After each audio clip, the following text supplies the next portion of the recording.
नो नो नो नो। ये लाल बहादुर, ए कैलाश, ए ध्रुवनाथ महेश, अरे हौ देखा हो बुढ़वा का करता। लागता बुढ़वा सठिया गइल बा। बुढ़वा बुढ़ौती में नया लड़की खोजता। अरे हाँ ए भौजी, अरे बाप रे बस सही बात बा। इनका तो आदत बहुत खराब हो गई बा। ए भौजी चला जाता है, देखल जाता है।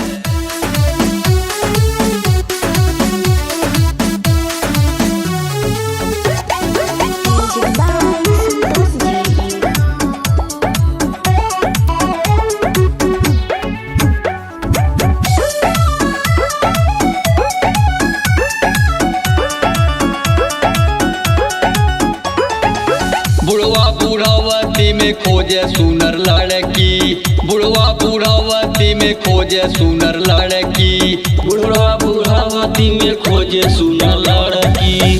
खेत बाड़ी बेच दिहलस घर फैल कुड़की, खेत बाड़ी बेच दिहलस घर फैल कुड़की। बुढ़वा बुढ़ावती में खोजे सुनर लड़की, बुढ़वा बुढ़ावती में खोजे सुनर लड़की, बुढ़वा बुढ़ावती में खोजे सुनर लड़की।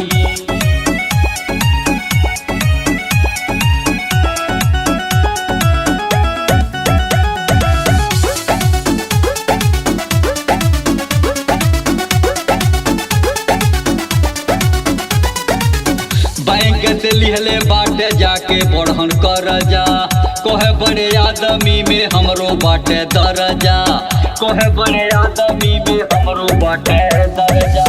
बैंक से लिहले बाटे जाके बढ़न कर जा, कोहे बड़े आदमी में हमरो बाटे दरजा, कोहे बड़े आदमी में हमरो बाटे दरजा। मन नहीं बतिया करेला मन मौजी, मन नहीं बतिया करेला मन मौजी।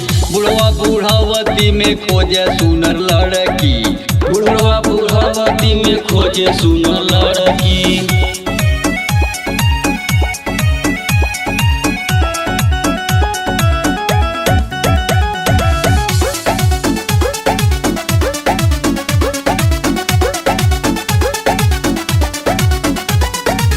लागत खराब हमारा के करने चर, गौआ में कोहे लोग हवे बड़ा थेथर, गौआ में कोहे लोग हवे बड़ा थेथर। लागत खराब हमारा के करने चर, गौआ में कोहे लोग हवे बड़ा थेथर, गौआ में कोहे लोग हवे बड़ा थेथर। बहुत पिटाइल बाटे कोहे हमसे बड़की, बहुत पिटाइल बाटे कोहे हमसे बड़की।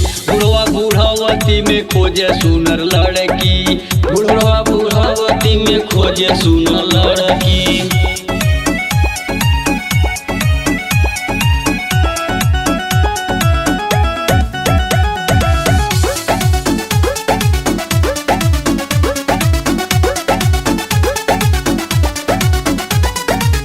केहू के न चिन्हे लाऊ माई बहिन बेटी, कहतावा गरम बाटे से के दो तू रोटी, कहतावा गरम बाटे से के दो तू रोटी। केहू के न चिन्हे लाऊ माई बहिन बेटी, कहतावा गरम बाटे से के दो तू रोटी, कहतावा गरम बाटे से के दो तू रोटी। का जानी कहिया ले आँख एकर भड़की, का जानी कहिया ले आँख एकर भड़की। बुढ़वा बुढ़ावती में खोजे सुनर लड़की, बुढ़वा बुढ़ावती में खोजे सुनर लड़की।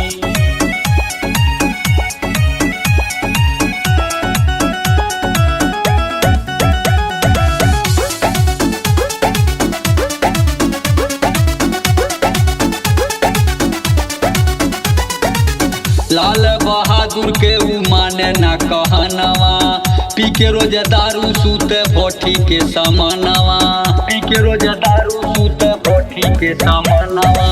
लाल बहादुर के ऊ माने ना कहनवा, पी के रोज दारू सूते भट्टी के समानवा, पी के रोज दारू सूते भट्टी के समानवा।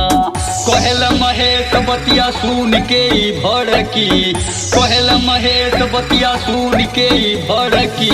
बुढ़वा बुढ़ावती में में खोजे सुनर लड़की, बुढ़वा बुढ़ावती में खोजे सुनर लड़की। हम भोजपुरी गायक लाल बहादुर सिंह भगत जी महाराजगंज घुगली बाजार से हम आप सबके गोड़ छू के गोड़ धरतरी प्रणाम करतनी। आप सब हमारे गीत के लाइक सब्सक्राइब और शेयर ज़्यादा से ज़्यादा आप लोग करत रही।